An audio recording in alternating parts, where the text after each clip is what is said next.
कलाकार कलाकार का मुंह नोचे तो वो कोई कलाकार नहीं है, वो बदतमीज है, ये जान लीजिए। चाहे लेडीज कलाकार हो चाहे जेंट्स कलाकार हो, अपनी प्रस्तुति पर ध्यान रखना चाहिए। सदियों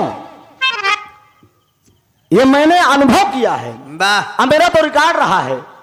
मैं कभी किसी को कुछ कहा नहीं, अगर जो पीछे आगे लोग कहते हैं तो पीछे भाई हम छोड़ित नहीं, थोड़ा हम तो जिद्दी टाइप का है।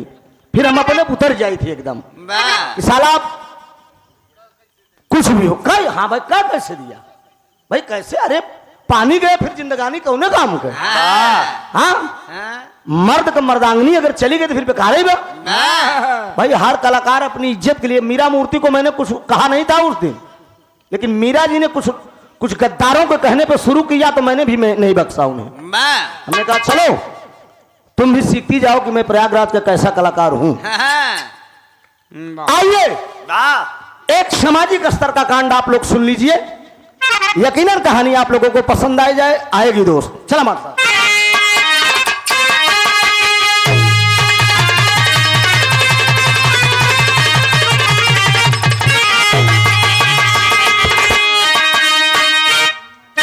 हाँ ये वक्त का सब चमत्कार है। वकील भैया बैठा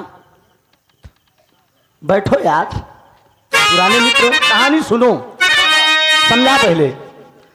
हाँ ये वक्त का सब चमत्कार है, लोग बेटों की कीमत लगाने लगे, शादियों ब्याह में घर से कुछ कम मिला तो लाकर अपनी बहू को सताने लगे, कोई देता जहर कोई धाता सहर, अरे किसी को तो फांसी का फंदा,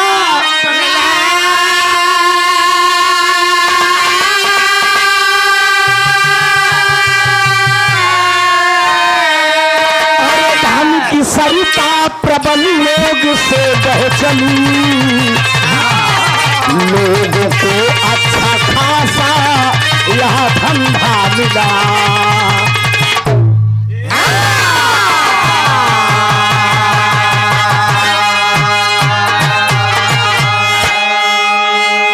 ध्यान दे बाबूजी, हाथ जोड़ कर आप सबसे रिक्वेस्ट करते हैं, एकदम सुबेर हो चुका बा, 4 बजे बाबूजी। और एक जान ला, या तो रहा शुरुआत में जमे या तो आखिर में जमे, जान ला बीच में तो कचर बचर होत रहा था, कुछ शराबी वगैरह पहुंच के मार डिस्टर्ब कर दी थी गवैया के।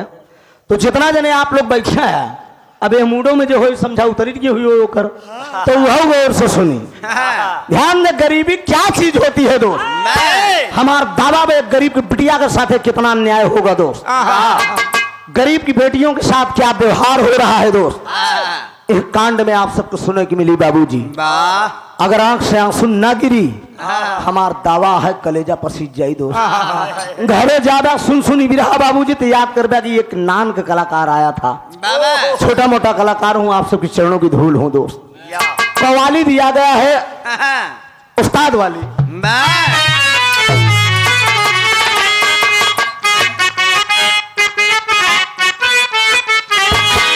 नीतू जी ये एक कव्वाली आपके लिए है कि मिल गई हो अगर प्यार के मोड़ पे, मिल गई हो अगर प्यार के मोड़ पे, फिर से मिलने मिलाने का वादा करो, मिल गई हो अगर प्यार के मोड़ पे, मिल गए हो अगर प्यार के मोड़ पे, आज मिलना मिलाने का वादा करो, मिल गए हो अगर प्यार के मोड़ पे। ध्यान दीजिएगा दोस्तों, धन और दौलत बदौलत खुदा से मिले, धन और दौलत बदौलत खुदा से मिले, खुदा से मिले, मांगना हो तो भगवान से मांगिए, धन और दौलत खुदा से मिले, दौलत बदौलत खुदा से मिले, मांगना हो तो भगवान से मांगिए,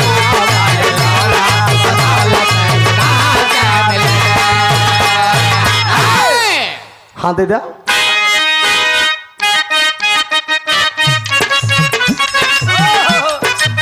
क्या बात है रे? गौर से सुनिए एक कहानी मैं सुनाता हूँ। गौर से सुनिए एक कहानी मैं सुनाता हूँ। राजस्थान की एक बात मैं बताता हूँ। लगे मुन्ना? शेखर कुसुम, शेखर कुसुम,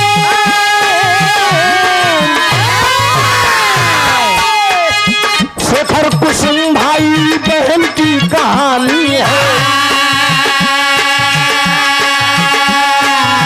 शेखर कुसुम बहन भाई की कहानी है।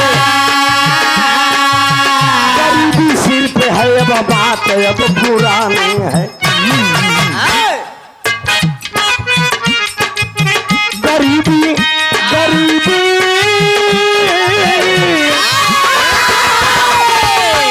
गरीबी में कुछ ऐसे लोग व्यक्त होते हैं। गरीबी में कुछ ऐसे लोग भी अब होते हैं। एक वक्त की रोटी भी अब बाबू नहीं देते हैं। ध्यान रतनी कहानी पर बाबूजी। राजस्थान की ये कहानी है। राजस्थान में एक शहर है बाबूजी, जो शहर का नाम है जयपुर। जयपुर शहर के अंदर एक इलाके के जाने माने सेठ थे, जिनका नाम था प्रभुदयाल। लंबी टोपी, लंबा कुर्ता, हाथ में सोटी लिए हैं दोस्त। इलाके के जाने माने सेठ हैं प्रभुदयाल। लेकिन बाबूजी शहर जयपुर के बगल में एक गांव बा बाबूजी, जो गांव का नाम बा रामपुर।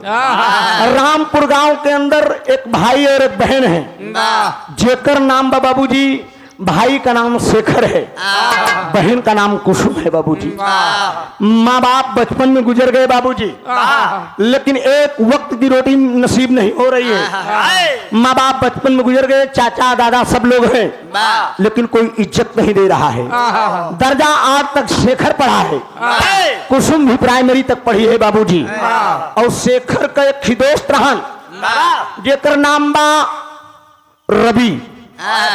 मालिक ने रवि पढ़ लिख कर इंस्पेक्टर हो गया, लेकिन वक्त मजबूर कर दे दोस्त, शेखर कुछ ना ही कर पाए। गरीबी इतनी लाचार हो था, शेखर ना ही पढ़ पाए। धीरे धीरे कुसुम बहन सयानी हुई गई। अब चच्चा आई गए, ध्यान दे, कहा नकल। ए बाबूजी स्वर्गीय हफीज चंचल ही वार्ता करते रहे, बड़ा विराम उनके साथे गए है, बड़ी लड़ाई भई बा। ए बाबूजी एक एक रोटी के मोहताज कुसुम बहन धीरे धीरे सयानी हो गई। अब बाबूजी दर्जा 8 तक शेखर पढ़ा। अहर एक दिन इलाके के जाने माने सेठ 1 रुपया का पुरस्कार स्वर्गीय हफीज चंचल जी के वार्ता का नकल पे ऐसे चुआई को बोलते ही रहे।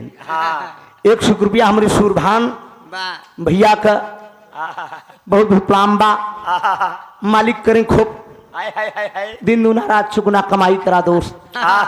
हम और दिन लाए का है बाबूजी, छोट गवैया है, तनी ध्यान दिया। इलाके के जाने माने सेठ चल दिए। आई शेखर बाबूजी कहा दीदी आज हम मजूरी करिया। मजूरी करने के लिए निकल लिया। अब प्रभुदयाल और सिंह चलावत है। प्रभुदयाल को जब देखा, शेखर कहा दादा पालागी, कहा ये रहा बेटवा, कहाँ करे? कहे बाबूजी हमार रामपुर बा। कहन कुसुम तोहार बहन में? कहन हाँ। अरे कहन पगलाते हमरे मित्र का लड़का है, लेकिन एक बात में तर्ज बमना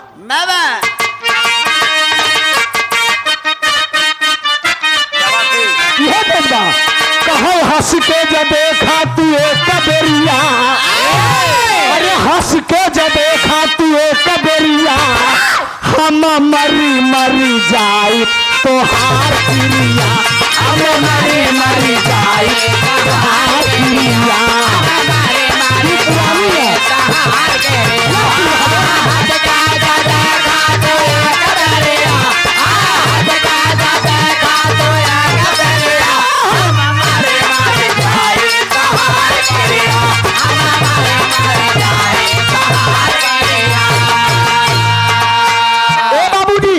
इतना ही ना शेखर हाथ जोड़ के खड़ा हो गया बाबूजी हम बहुत गरीब है हमरे पास खाए के ठिकाना ना आई बा लेकिन बाबूजी प्रभु दयाल कहता क्या है पहली नई हर में बहुत दुलार बहिनी पहली नई हर में बहुत दुलार बहिनी पहले देखबई हम चल के तोहार बहिनी पहले देखबई हम चल के तोहार बहिनी पहले देखबई हम चल के तोहार बहिनी हर में बहुत दुलार बहिनी नई हर में बहुत दुलार बहिनी पहले देखबई हम चल के तोहार बहिनी पहले देखबई हम चल के तोहार बहिनी इतना ही ना है बाबूजी कहा ए बेटवा तोहार बहन अगर हमका पसंद आएगी 1 रुपया दहेज न ले खुदा कसम खाए कहा थे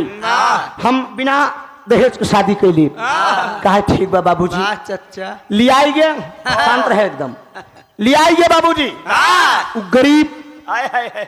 गरीब की बिटिया बाबूजी फटही लुगरी पहने बा फटही लुगरी और बाबूजी टूटही खटही टूटही चार पाई तो बाबूजी बैठाई देस आज बैठाई देस बाबूजी कहियो पेउना लगा दोस्त गरीबी कहावत कही बे मंजू भैया कभो कभो किचड़ों में कमल खिलत बिटिया एकदम लोटे बा मालिक के देन देखा इशारा किया जल जल पान जमन रूखा सूखा रहन बाबूजी गरीब कराएस कहे ए बहन ए कुसुम आज मेरी दीदी दादा प्रभु दयाल तो का देखे बदे आई है अरे बाप रे बाप गरीब गरीब को बिटिया जरूर हो बाबूजी लेकिन अजोरिया जैसी कुसुम दरवाजे पे आए के खड़ी हुई गई प्रभु दयाल जब देखे ई साला जब देखे तेकर नियत बदल गई अरे बाप रे बाप एक नियत बदल गई आई बाबूजी देखत मान कहे ओ हो एकर एक दोस्त बा प्रधान जी एकर एक दोस्त बा जेकर नाम बा प्रताप ई प्रताप और प्रभु दयाल जमन बढ़िया लड़की देख थी गरीब का जमन बढ़िया लड़की देखा जो कैसो अपने चंगुल में फंसाई के ले जाए के बैसा को कोठे पे बेचे थे और देख ने बाबूजी कुसुम जम गयो करे मुहिम पानी आई गया और खड़ा हो गया कहा हमार कुछ मांग बा हमार बेटवा विशाल बीए में पढ़त का नहीं बाबूजी हम कुत्तों का दे नहीं सकी पाँव पकड़ के लटक के तर्ज बदल के मुन्ना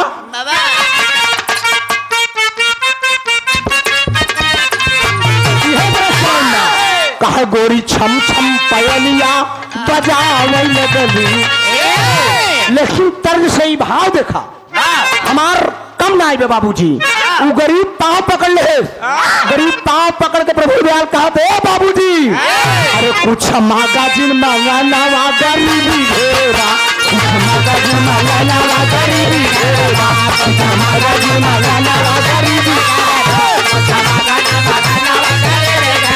अरे खाए के सतिया कहार भाई अरे लाठी हम चला नवा गरीबी घेरा मागाजिन मांगा नवा गरीबी घेरा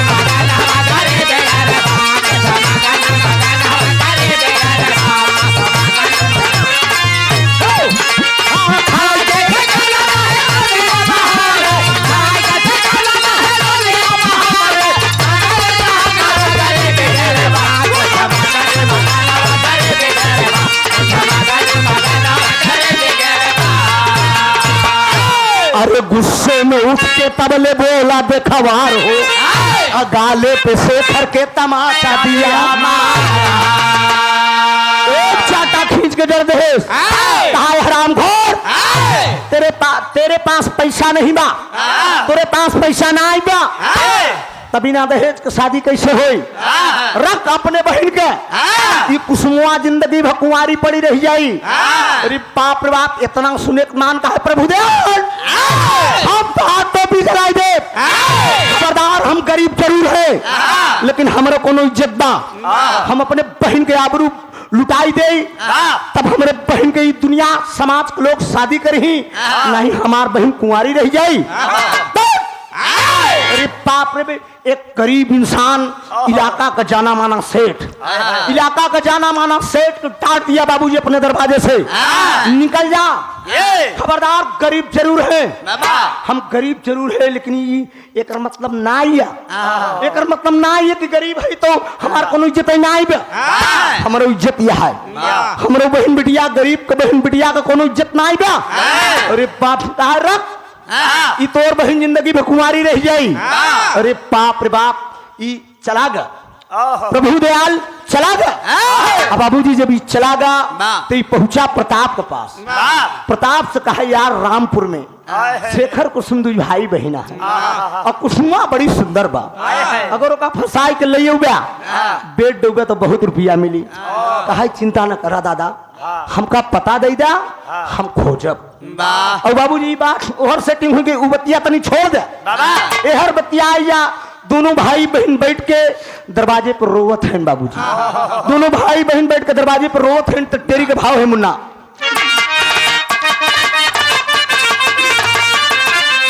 कहा ये राम बहन का के सजाए डोलिया, अरे तकंपित घड़ा शोक में अंबर नीर बहाए, बहन का के सजाए डोलिया।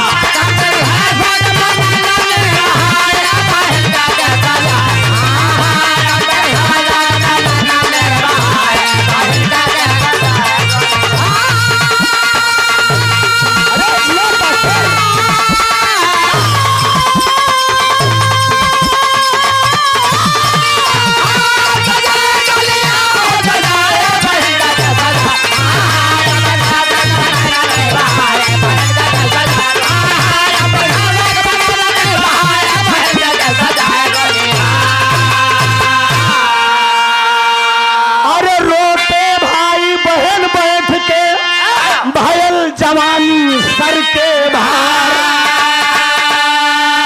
अरे रोके केस बहिनिया भैया, हमारे कारण खैया मार।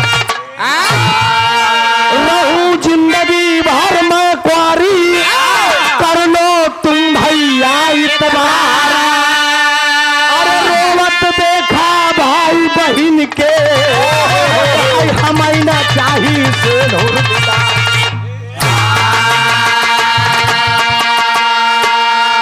ए बाबूजी, ए भैया, ई तो का तोरे गाल पर तमाचा मार के चल लगा प्रभु दया। एक गरीब के नाते ना, गरीब के नाते मार के चला गया ना। हम वादा करते ही बाबूजी, हम वादा करते ही हम पूरी जिंदगी बियाह न करब, हम पूरी जिंदगी बियाह न करब। शेखर कहा था ना दीदी, तू ना समझती है। आज हमार माई बाप होते तो हम तहार शादी बड़ी धूमधाम से, लेकिन हमारे पास तोहरे भाई के पास इतना पैसा ना है दीदी कि तोहार हाथ गीला कर सकी। ए बाबूजी, हम कभू बियाह न करब, हमारे मांग में सिंदूर ना चाहिए। और कहा तू सोचत है कि हम तोहार इज्जत घटाई देव ना, हम कभू तोहरे दामन में दाग न लगे, हम दामन में दाग न लगे देव बाबूजी। इतना ही दोनों भाई बहन बतलात हैं दोस्त, जब ओकरे साथ उनका दोस्त रहन रवि, मालिक की मेहरबानी देखा आज पढ़ लिख के इंस्पेक्टर हुई गए, लेकिन वक्त देखा शेखर के यही के कहा थी समय कवि जी। देखा वो गरीब ना ही पढ़ पाए, हमारे साथ का लड़का आज कितना पढ़ा, सीआरपीएफ जवान है बाबूजी, कितना अधिकारी हो गया है। कभी कभी हमारे लगे फोन करे थे, कहा थे त्रिभुवन हम तो यार अधिकारी हो गए, हम के भाई हम बिरहिया हो गए। भाई साहब तू सब रिटायर हो गया, गवर्नमेंट तो का पेंसिल दे भाई, हाँ हमका का पेंसिल मिली भाई। कभी कुमार साथी संगति कहा कि यार जो तुम कमा रहे हो वो हम नहीं कमा रहे हैं, मरने के बाद तुम्हारा नाम अमर रहेगा त्रिभुवन। तो बाबूजी वक्त और समय का बात होता दोस्त, ई जान ले, गरीब मजदूरी करत बा, पढ़ाई ना ही कर पाए, दोस्त इंस्पेक्टर हो गया। छुट्टी रवि कुमार आया बुलेट लेके तर तर तर तर तर तर तर दरवाजे पे आया है। शेखर के दरवाजे पे आया, कहा अपने दोस्त से मिलता चलो। अब बाबूजी कहा नमस्ते भैया शेखर। कहा नमस्ते भैया। कहा क्या बात से तुम रो रहे हो? कहा भैया दादा प्रभु दयाल हमारे बहन के देखे आए रहे, कुछ दहेज मांगे, हम इनकार कई दिन हमारे गाल पर तमाचा मार के चला गए, कहीं अपनी बहन की आबरू लुटा दो, बहुत रुपया मिलेगा। अरे बाप रे बाप, रवि जब ये बात सुने पैरों तले जमीन खसक गई। दोस्त धिक्कार है, रवि तेरे कंधे पे, तेरे सीने पे स्टार लगा हुआ है, वर्दी पहना है तू, एक दोस्त कि बहन की आबरू लूटी जा रही है, तू नौकरी कर रहा है, हाँ तुझे धन दौलत की कमी नहीं है। एक बात शेखर से कहा है कि हमें ठीक बात कहा चाहिए थी। कहा बोला भैया का कहा चाहता? उड़ान है। शेखर ने तब रवि कुमार से सारी बात बताया, और रवि कुमार भीगी आंखों से मंजू गुरु है मित्र को गले लगाया हो। कहा अरे बहन का के सजाए डोलिया। कहा अगर इतराज में होते, अगर इतराज में होते खुशी मेरे मन आए, बहन का के सजाए डोलिया। अगर इतराज में होते खुशी मेरे मन आए, बहन का के सजाए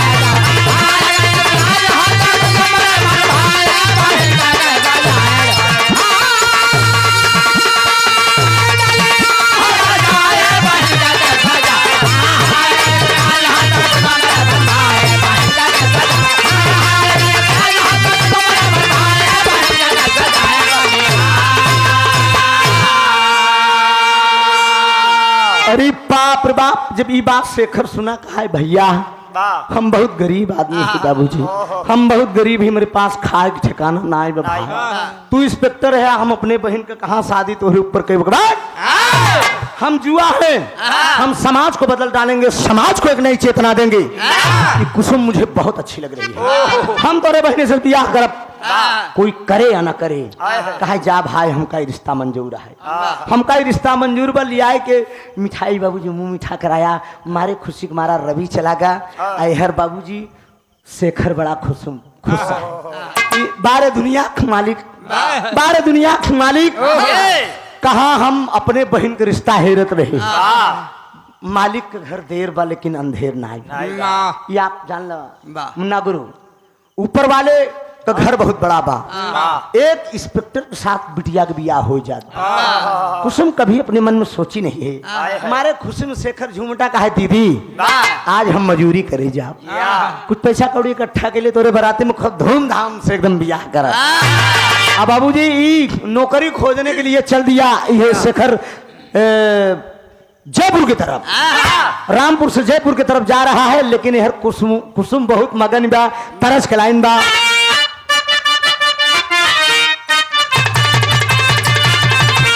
अरे पास में बाप ई प्रभु शेखर चला जाता है, शेखर चला जा तो बाबूजी प्रताप प्रभु दयाल से पता ले कि शेखर का घर खोजे बदे आवत।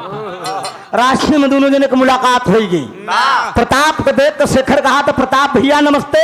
नमस्ते नमस्ते। कहा जीते रहो। कहा तुम शेखर हो? कहा हाँ बाबूजी, हाँ मैं शेखर है बाबूजी। कहा कुसुम तुम्हारी बहन? कहा हाँ बाबूजी कुसुम हमारी बहन है। कहा उसकी शादी वादी करना चाहे तो? कहा हाँ बाबूजी आप गरीब लोग मदद करा तो कहा का बाबूजी। कहा सहारिया में कौन, सहारिया में कौन नौकरिया दिला दा, सहारिया में कौन नौकरिया दिला दा, सहारिया में कौन नौकरिया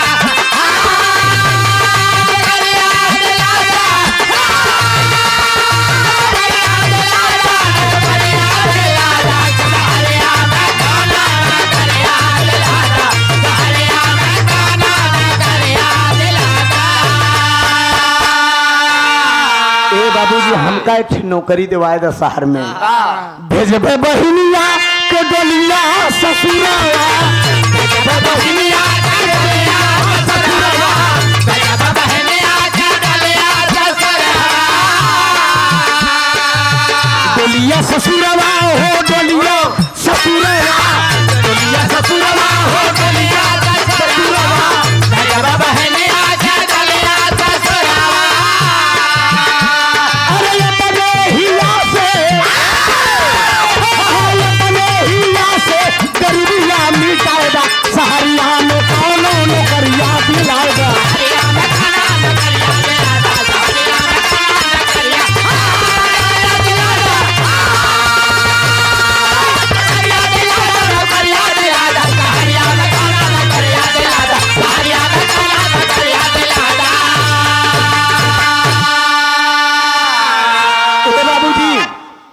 शेखर बोल दिया कहा बाबूजी हमका एक नौकरी दिवाई दा।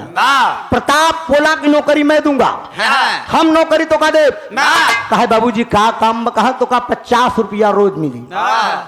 आने वाले मेहमानों को सत्कार से बैठाओ, मेरे बंगले की सफाई कर दो, झाड़ू पोछा लगा दो, बस इतना ही काम है।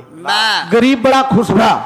कहा बाबूजी का काम बा, हम कल आई चला बाबूजी। देखा बाबूजी ये पूंजीपति लोग गरीब लोग को किस तरह से परेशान करत ले गया, बंगले का दरवाजा खोल दिया और लेकर झाड़ू बाबूजी शेखर जुट गया।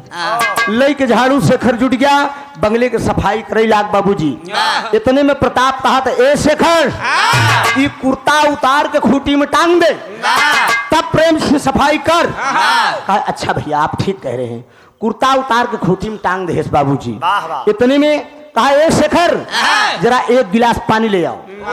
पानी ले बदे जब शेखर का बाबूजी तो ये प्रताप इतने में बाबूजी सोने की अंगूठी, घड़ी, सोने की जंजीर उतार को ही मेज पे धई दे। पानी पिया और कहा ले जाकर गिलास रखाओ।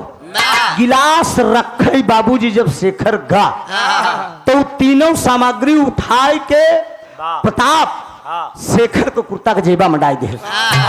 शेखर को कुर्ते के जेबे में डाल दिया बाबूजी। आज जब डाल दे तो वो गरीब बाबूजी गिलास रख के आए, लेके झाड़ू जुट गया। लेके झाड़ू जुट गए। इतने में प्रताप कहा था ए शेखर का टाइम भा। कहा भैया तो घड़ी तो आप ले रहे, घड़ी तो आप हाथ में रही बाबूजी, आप ही जाना।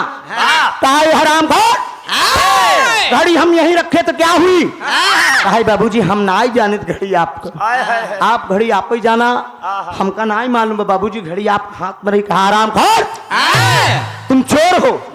कहा ये बाबूजी हमारी बहन की शादी होने वाली हम चोर ना ही है, हम गरीब जरूर है लेकिन बाबूजी चोर ना ही है। ऐसी बात न बोला बाबूजी, अपने मुंह से हम तोहरे घरे नौकरी करी आई है। कहा साले तुम चोर हो। कुर्ता उतारा इस बाबूजी, जेबा में हाथ डायस निकाल के पूरा माल बरामद कर दे। तेरे चाटा पर चाटा, चाटा पर चाटा डल दिया। थाने में फोन कर दे, दरोगा साहब भी पूरी फोर्स के साथ आएगी। ओती के बहन निखोती के यार पैसा है पास में तो साथी। बुल्लू गुरु गाए रहे न कि जगतिया में कोई नहीं अपना, बनले के सार बहनोई।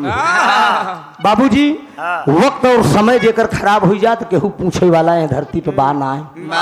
आज दरोगा साहब आई गए। कहा क्या बात है। कहा ये मेरे घर नौकरी करने आया लेकिन ये साला चोर है। दरोगा साहब भी मारे पीछे। कहा क्यों बे। कहा नहीं साहब तर्ज लग गई थी।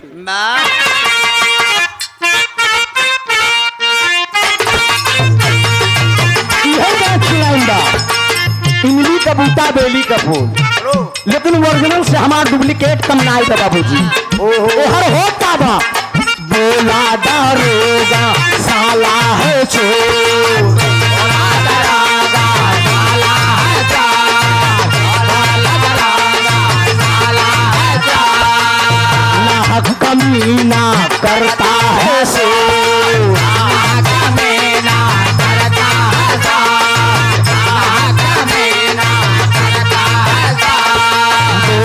दारोगा साला है चोर, नाक कमीना करता है शोर।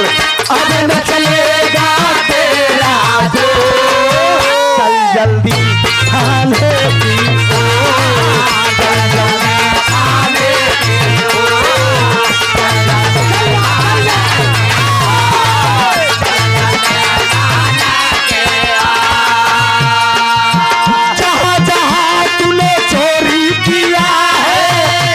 बताना होगा, मारूंगा चालान भी होगा, जाए जेल बड़े धोखा।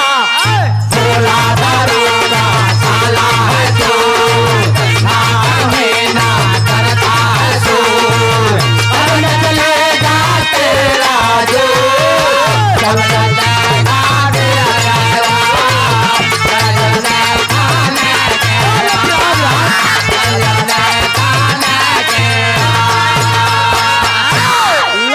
हौलाद में पीट पीट के एकदम ठीक कह दे। पीट पीट कर ठीक कर दिया दरोगा जी। माल बरामद था बाबूजी, लेकिन शेखर का चालान हो गया। शेखर का चालान हो गया, शेखर जेल चला गया बाबूजी। और जब शेखर जेल चला गया तो ये प्रताप पहुंच गया प्रभु दयाल के लगे। प्रताप पहुंच गया प्रभु दयाल के लिए, कहे दादा काम तो बन गया। कहे हम शेखरा के फसाई दिन का जेल, अब ओकर बहिन कुसुमुआ अकेले बा, अब चल के ओकर उठा लिया जाए। गौर करेंगे बाबूजी, 12 बजे रात में 12 बजे रात में साला हराम खोर प्रताप बाबूजी शेखर के दरवाजे पे पहुंच गया। वो गरीब की बिटिया बाबूजी अपने भाई का राह ताकत गया। अपने भाई का राह तक रही कि मेरा भाई मजदूरी करने गया है, मेरा भाई मजदूरी करने गया है, हमार भैया पता न दिन भी भोजन किया है कि नहीं। अब बाबूजी वो अपने भाई का राह तक खड़ी है दरवाजे के पास, लेकिन इतने में बाबूजी वो प्रताप दरवाजे के पास पहुंच गया। दरवाजे के पास पहुंच गया और दरवाजा खटखटा दिया बाबूजी। दरवाजा जब खटखटा दिया बाबूजी तो कुसुम दरवाजा खोल दिया। सोचे कि हमार भैया मजदूरी करके आई है, मेरा भाई शेखर घर पे आ गया। अब बाबूजी जब दरवाजा खोल दिया तो सामने खड़ा कौन है? प्रताप खड़ा है। प्रताप को जब देखती है कुसुम तो कहती प्रताप तो कैसे मेरे दरवाजे आ गए? चुप रहो चुप रहो चुप रहो, पर निकल आए हैं।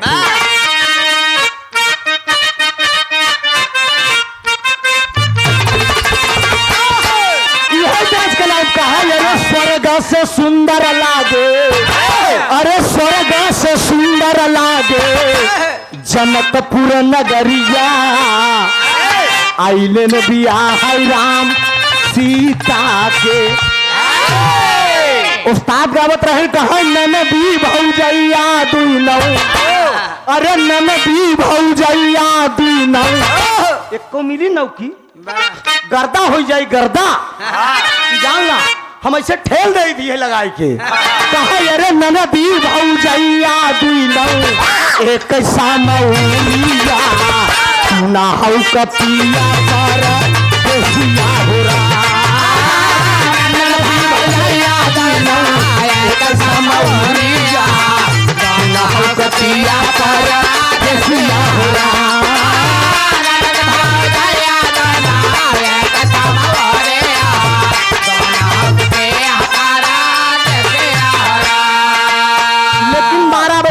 बाबूजी 12 बजे रात में बिटिया खड़ी है बाबूजी। आई के पापी बोलई, आई के पापी बोलई शेखर के दुआरिया, आई के पापी बोलई शेखर के दुआरिया, खोला तुम्हारा कहीं हो, आई के पापी बोलई शेखर के दुआरिया, खोला तुम्हारा कहीं हो, शेखर के दुआरिया, खोला तुम्हारा पहले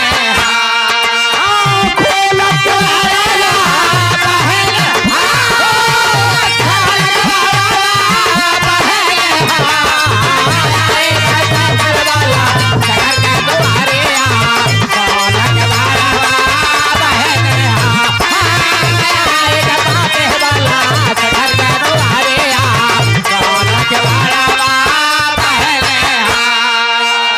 ₹1 का पुरस्कार ई बबलू पटेल गोपालापुर से, गोपालीपुर से ₹100 का पुरस्कार बा। ई लाइन पे दिखाई बिरहा हमार दावा बगर गावे वाला गवैया हो तो धरती से बिरहा कभो न जाई, थोड़ा सा डाउन जरूर हो जाए लेकिन जाई ना बाबूजी। हमार धरोहर, हमारी आपकी धरोहर है बाबूजी, मिट्टी की गीते हैं। आज भी हमार भाई लोग बिरहा से इतना प्यार करत हैं, लेकिन गाँव वाला हो चाहिए बाबूजी। ध्यान दा लिया बाबूजी, दरवाजा खोल दिया बिटिया। बिटिया जब दरवाजा खोल दे तो साला खड़ा है सामने। कहा प्रताप तुम कैसे हमने दरवाजे पे आई गए? कहा तुहार भाई शहर में नौकरी करने गया, तेरा भाई शहर में नौकरी करने गया, चोरी के इल्जाम में फंस गया और कल चालान हो जाई, जेल चला जाई। हमसे कहा कि हमारी बहन कुसुम से मिलाई दे। देखा कितना साला सातिर दिमाग लगाई दी। कहा अगर मिले बोलो बताबा कुसुम तोहार का इच्छा बा? ए कुसुम का इच्छा बा? भाई से मिले चलबू, हमारे ऊपर विश्वास तो का ना ही बा। अरे पगली भाई पहाड़ जेल चला जाए बिटिया बाबूजी विश्वास कैले चाहे हमरे घर के बिटिया हुई चाहे आप सबके घर के समाज केहू समाज के बाबूजी इस समाज में इसी से सारे आज भी गद्दार पड़े हैं बाबू आज भी ऐसे से गद्दार पड़े हैं गद्दारन से पूरा देश नाई खाली बदो लियाई के बहकाई के चल रहे बिटिया रात में बाबूजी 12 बजे रात आगे आगे ई प्रताप चला जात बा पीछे पीछे बिटिया कुसुम चली जाती। रास्ते में घनेरी बगिया पड़ी रास्ते में घनेरी बगिया पड़ी बाबूजी और जब मौका का फायदा देख के घनेरी पाक में बाबूजी वह कुसुम को रोक ले कुसुम को रोक ले कहा कुसुम रुको बाबूजी कहा बाबूजी का बात था बाबूजी का बात था कहा ए कुसुम हम सुन का कहा थे लगाई तुमना लूटले बैरिया में लूटले बैरिया में सारा सिंगारा लूटले बैरिया में सारा सिंगारा भोला द्वारा कहीं हो लूटले बैरिया में सारा सिंगारा भोला द्वारा कहीं हो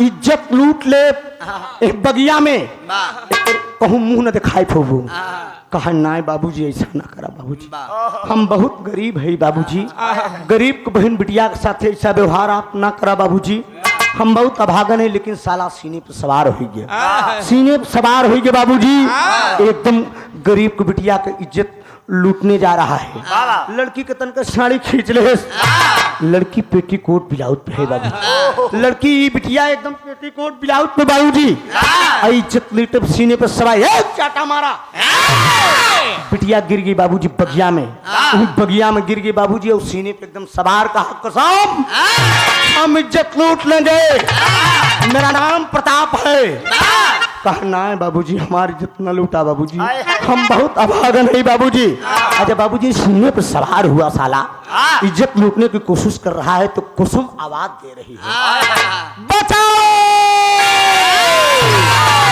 बचाओ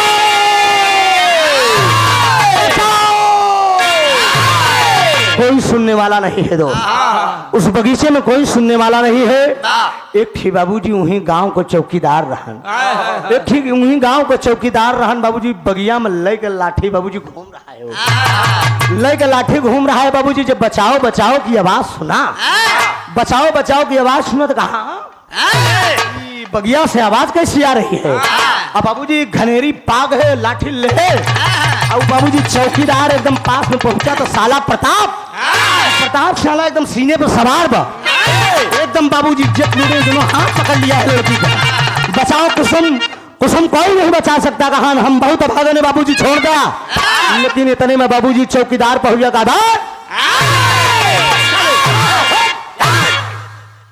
हराम खोर नहीं तो अब बाबूजी चौकीदार पहुंच गए प्रताप कहा तेरा नाम क्या है कहा मेरा नाम सलीम है दहाड़ दिया खित्ता दिलक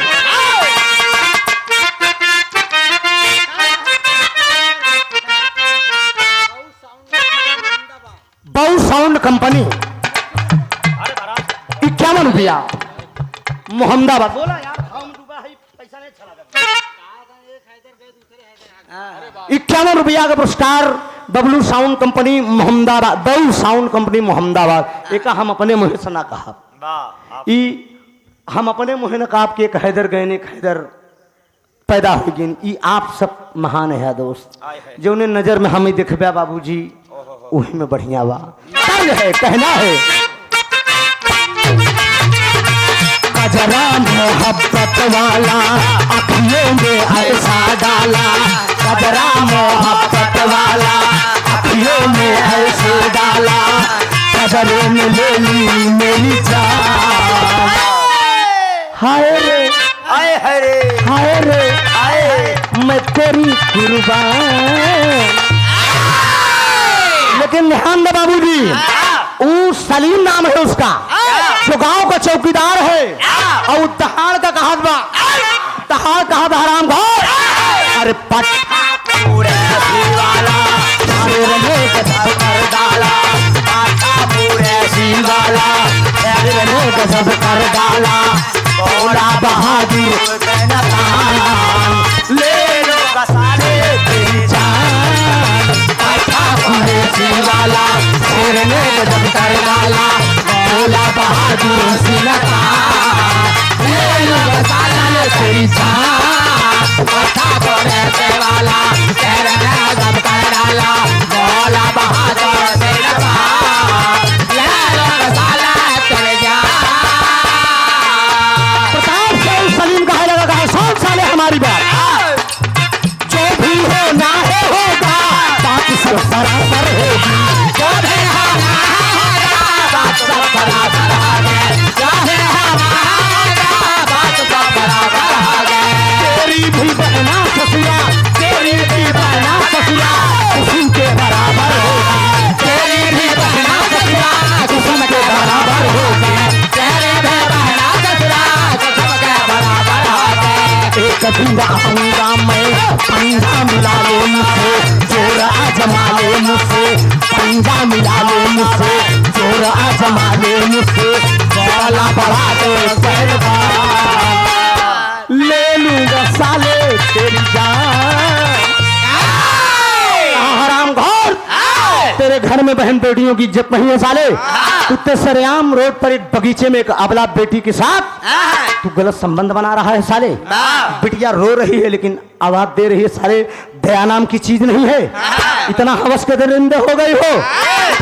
बाबूजी चपके से एक लाठी, सलीम एक लाठी चपके से प्रताप कर लगा खड़ा करे, हराम खोर कुत्ता, हराम खोर साले नहीं तो। अब बाबूजी प्रताप भाग गया, प्रताप भाग के चला गया बाबूजी, और जब प्रताप भाग के चला गया बाबूजी, इतने में बिटिया खड़ी हुई दोस्त, इतने में बिटिया खड़ी हुई कुसुम बाबूजी, कुसुम खड़ी हुई, कुसुम रोने लगी बाबूजी। कुसुम रोने जब लगी तो सलीम देखा, कहा कहाँ तुम्हारा घर है? कहा मेरा घर रामपुर में है बाबूजी, मेरा घर रामपुर में है। कहा रामपुर में तुम्हारा घर है? कहा बाबूजी मेरा घर रामपुर में है। मुझे कुसुम कहते हैं। कहा तुम शेखर की बहन हो? हाँ भैया मैं शेखर की बहन हूँ। ये बताया कि मेरा भाई थाने में बंद है और हमें बहका के फुसला के लिया के चल दिया। कहा रे पगली, ये हराम खोरों का यही धंधा है, गरीब को बहन बिटियन के साथे साले यही व्यवहार करवाई करे थे। कितना बढ़िया काम किया दोस्त, इंसानियत के करे अंदर आई जाए बाबूजी, क्यों देखे ना आई। लोग आज हिंदू मुस्लिम का बंटवारा करता है दोस्त, लेकिन ये गाना मुझुन गांव के चौकीदार सलीम रहन बाबूजी एक हिंदू के बिटिया के गुरुजी, एक हिंदू की बिटिया को उतार कर बाबूजी अपन कुर्ता दे दिया कुर्ता। कहा ले मेरी बहन पहन ले, तू अपनी आबरू को ढांक ले। देखिए इंसानियत किसके अंदर आ जाए बाबूजी। बिरहा गावे से मतलब ही होत कुछ बाबूजी, समाज में जोड़ा जाए, लोगन का तोड़ा ना जाए दोस्त। खंड खंड में अगर हम आप बांट देंगे दोस्त तो हमारा देश तरक्की नहीं कर सकता दोस्त, ये जान ले आप सब। अब पहले के वो समाज नहीं रहेगी कि लंठुआ वाली, सब पढ़ी लिखी समाज होगी दोस्त। समाज को जोड़ा जाए, उतार को कुर्ता दे दे बाबूजी, बिटिया पहन लिया। और जब बिटिया पहन लिया बाबूजी कहा चलो मेरी बहन, चलो तुम्हारे घर तक तुझे छोड़ देता हूँ। आगे आगे बाबूजी प्रताप चला जा रहा है, पीछे पीछे कुसुम चली जा रही है। आगे आगे सलीम चला जा रहा है, अब बाबूजी पीछे पीछे कुसुम चली जा रही है। अब बाबूजी जब चली जा रही तो जब लंबी टोपी लंबा कुर्ता वाला रहा प्रभु दयाल, उसार जब देखे तो कहे अरे वाह रे जमाना वाह, अरे बहन अपने भाई को छोड़ के एक मुसलमान के साथ चली जा रही है। तहार दे सलाम कहा प्रभु दयाल, तहार टोपी जला दे साले, सोच साले मेरी बात। अरे जो हाँ अंतरा वही है।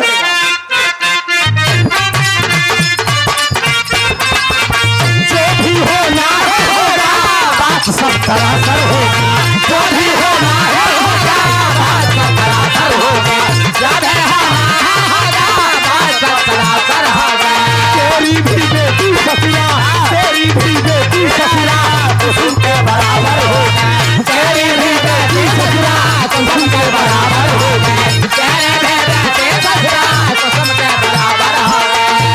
दिन आऊंगा मैं बदला चुकाऊंगा मैं, एक दिन आऊंगा मैं बदला चुकाऊंगा मैं। अगर मैं हूँ सच्चा मुसलमान तो ले लूंगा साले हरामखोर। जात का मुसलमान अगर होंगे, अगर सच्चा मुसलमान होंगे तो एक दिन जरूर मैं बदला लूंगा साले। शर्म नहीं लगती साले?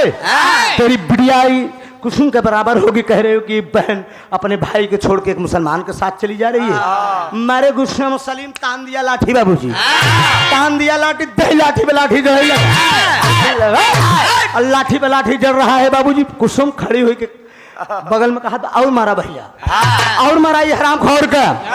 तबले खतरा हो गया दोस्त, तबले खतरा ही हो गया बाबूजी। जैसे सलीम उठाएगा लाठी थाने से, जैसे सलीम उठाएगा लाठी थाने से प्रभु दयाल का मारे बरे बाबूजी। और रास्ता से ऐसे साला प्रताप चला जा रहा था, प्रताप चला जा रहा था बाबूजी। लाठी पीछे से ताना, अब प्रताप पीछे से आए कि बाबूजी सलीम का हाथ से लाठी से खींच, जब सलीम के हाथ से लाठी खींच लिया तो वो लाठी सलीम की बाबूजी प्रताप के हाथ लग गई। और जब प्रताप का हाथ लग गई बाबूजी उठा के खींच के एक लाठी मारा, शांत प्रताप एक लाठी सलीम की खोपड़ी पे मारा बाबूजी। सलीम की खोपड़ी दो टुकड़े में बढ़ गई। सलीम जमीन पर गिरा, तुरंत कहा हाय खुदा, बहन की इज्जत बचाया लेकिन परिपूर्ण रूप से नहीं ना बचा सका। तो लगी एक लाठी खोपड़ी पर, सलीम हो गया रवाना। अरे आज बहिरिया रोवाई बैठ के, अरे अब कवन मोर ठिकाना हो, अरे बहिन का के सजाए डोलिया। अरे भाई प्रताप कुसुम लब तो का के बताए, बहिन का के सजाए डोलिया।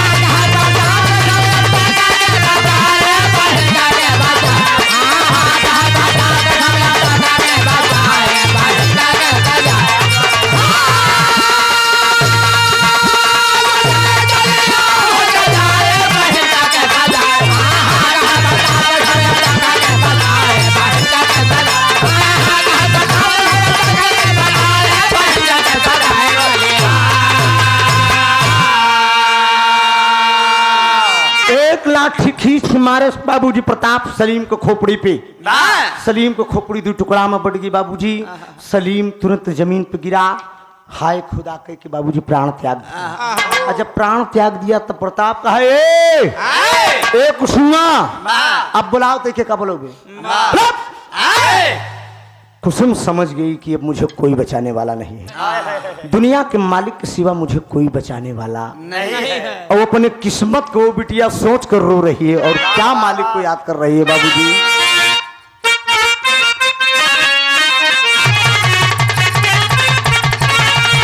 यही तरह कराइन बा साजन फिल्म से कि अरे बहुत प्यार करते हैं तुझको सनम, अरे कसम चाहे ले ले, अरे कसम चाहे ले ले, खुदा की कसम बहुत प्यार करते हैं तुमको सनम। लेकिन बिटिया का सोचत की अरे भाला, अरे भाला कौन दुखिया को, अरे भाला कौन दुखिया को बेटा सहारा, भला कौन दुखिया को बेटा सहारा, भला कौन दुखिया को बेटा सहारा। सूरज के जाना, सूरज के जाना कोई हमारा, भला कौन दुखिया को देगा सहारा, भला कौन दुखिया को देगा सहारा, भला कौन दुखिया को देगा सहारा। सूरज के जाना, सूरज के जाना कोई हमारा, भला कौन दुखिया को देगा सहारा।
हेलो हेलो हेलो कुसुम समझ गई दोस्त कि मैं बेट डाली गई और एक बड़े बड़े बारे दुनिया बारे समाज के लोग बड़े बड़े सेठ मिलकर अमरनाथ बांकेलाल प्रभुदयाल प्रताप बड़े बड़े सेठ ले जाकर उस लड़की को 50,000 रुपए में शहनाज बानो को कोठे पर बेट डाले गए। कुसुम समझ गई कि मैं बेट डाली गई और एक वैश्या के यहाँ बेट डाली गई। एक दिन कुसुम शहनाज बानो का पांव पकड़ती है दोस्त। शहनाज बानो का पांव पकड़कर कुसुम कहती है कि माँ मेरा भाई जेल गया, मेरा पति होने वाला इंस्पेक्टर है, लेकिन बारे समय कि मैं आपके कोठे पे आज बिक कर आ गई। माँ मैं तेरे लिए नाचूंगी गाऊंगी मुजरा करूंगी सब कुछ करूंगी माँ, लेकिन एक विनती मेरी मान लो माँ, मेरी इज्जत का कभी सौदा मत करना। लेकिन शहनाज कहती हो कि तुम कुछ भी हो, मैंने तुम्हें पैसे में खरीदा है, मेरा वादा रहा जब तक तू मेरे जान पर नहीं बधाएगी तेरी आबरू का सौदा कतई नहीं होगा। कहा नहीं माँ, मुझे घुंघरू बांधो माँ, मुझे नचाओ माँ, मुझे सिखाओ माँ। और लगी बाबूजी आज मुजरा करे लगी, वो बिटिया लगी मुजरा करे बाबूजी और तमाम प्रकार का छोड़ के